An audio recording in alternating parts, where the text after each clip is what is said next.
Circadian rhythms, sleeping.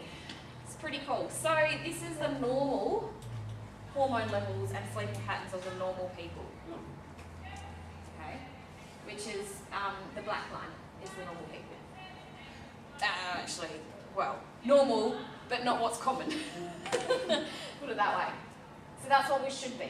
We should be in an anabolic state most of the time. Anabolic is growth. If you're in the gym, it's a gym term, but if you're in everyday life, it's also everything else. It's growth.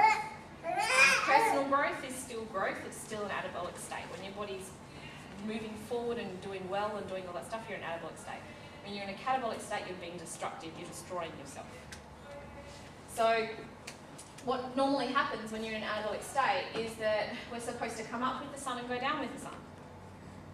We're supposed to come up, 6 a.m.-ish, like when the sun comes up, and we're supposed to go down with the sun and start to wind down as the sun goes down. We should be sleeping by about 10 o'clock.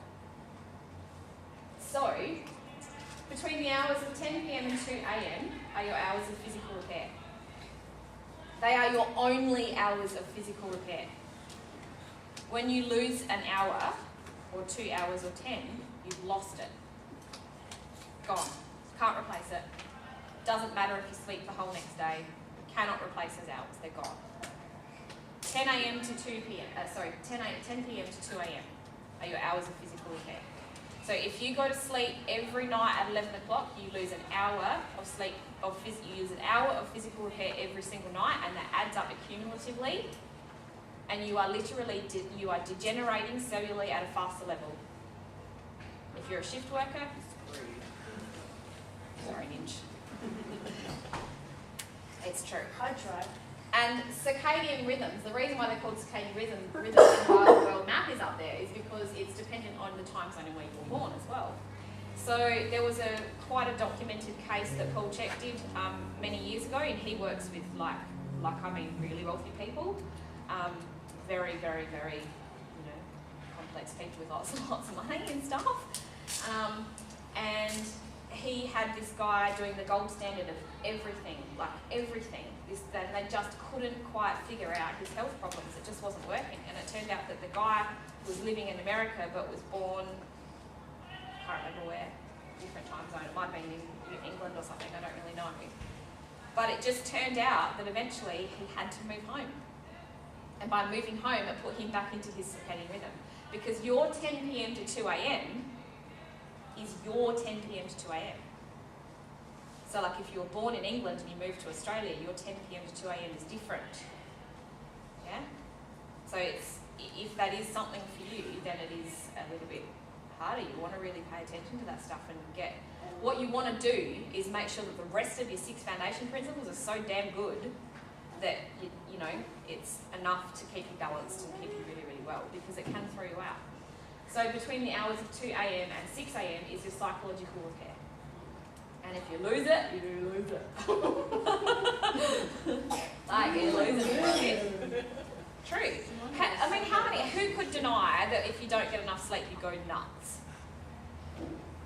Like you do. You just go a bit stupid. You can't think properly, right? Who has positive thoughts when they're really tired? Not me. I did today. Probably because you had coffee. Tam has coffee. It's interesting. But I started off with positive thoughts. Good, babe. When I thought, I'm going to have a coffee today. Yeah. I'm going to turn today around. When you haven't had enough sleep, you cannot think properly. Your breathing is more shallow. You are not getting enough, and you're tired. You're hunched over. You can't concentrate properly. You don't move enough. You certainly aren't eating properly because you're looking for energy anywhere you can get it. Hydrating is probably the last thing on your list because you are also probably dehydrated by drinking coffee and stuff all day. Yeah. But even your sleep the next night gets thrown out as well. It doesn't actually fall back into kilter. It keeps getting thrown out. So it's really, really, really important. Doesn't mean I'm not going to have an all-nighter every now and again, because that's fun. But it's something you've got to take into consideration and do the best you can with what you've got. The problem with this is that in order to get to sleep by 10 p.m. and get the hours properly, you need to have your cortisol levels at their nice low stage in order to get to bed.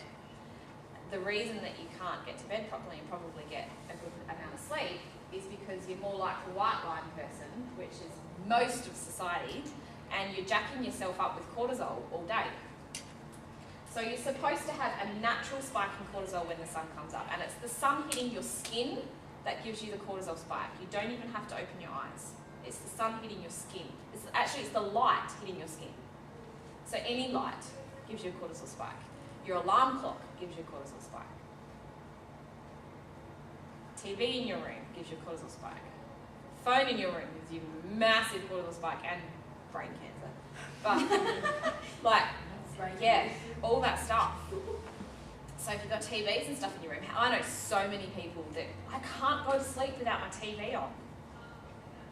Well, I've got news for you. You're not going to sleep with the TV on. You're closing your eyes, but you're not going to sleep with the TV on. It's not happening. So they've got, it's supposed to be that you've got your cortisol spiking in the morning. Cortisol's necessary. We need it to be able to run from a target.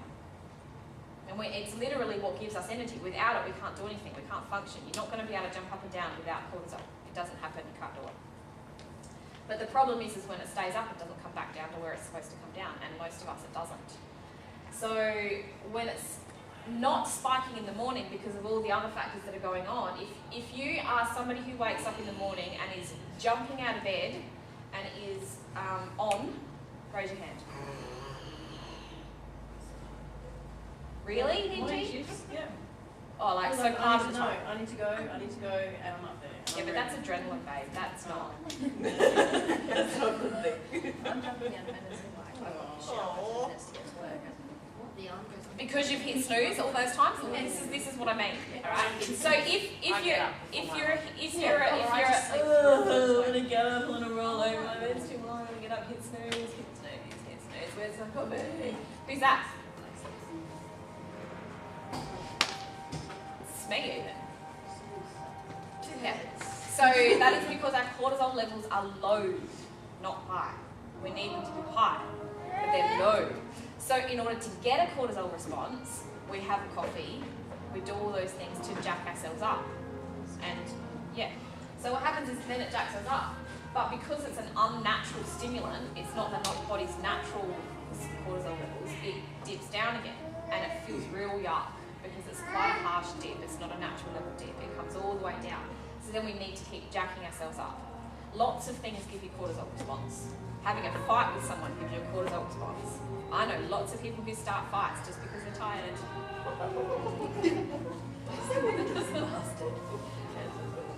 True story. Yeah. And so we keep jacking ourselves up. Around about 3:30-itis, we're having a lull in cortisol. It's meant to be there. We're supposed to start, that's when we're supposed to start hanging out with our tribes and setting up the campfire and getting everything safe for the evening. Yeah, because the sun goes down about 6. You don't want to be walking around out in the bush then, because the tiger's going to freaking come again. So you're supposed to start winding down and do that. But we don't finish work till 5:30, so we have to jack ourselves back up again and do something else. We're not going to get home until 6:30, and then we've got to mess with the kids, and then we've got to get dinner, and then we've got to do all this stuff.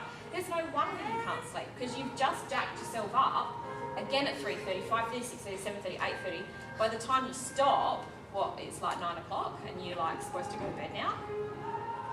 It's just not going to happen.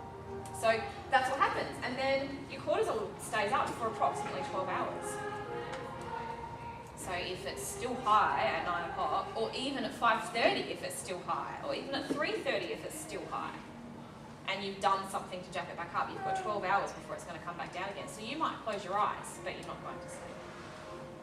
And it's going to be at its low when it comes down to when it's time to wake up again. So that's it. We're backwards.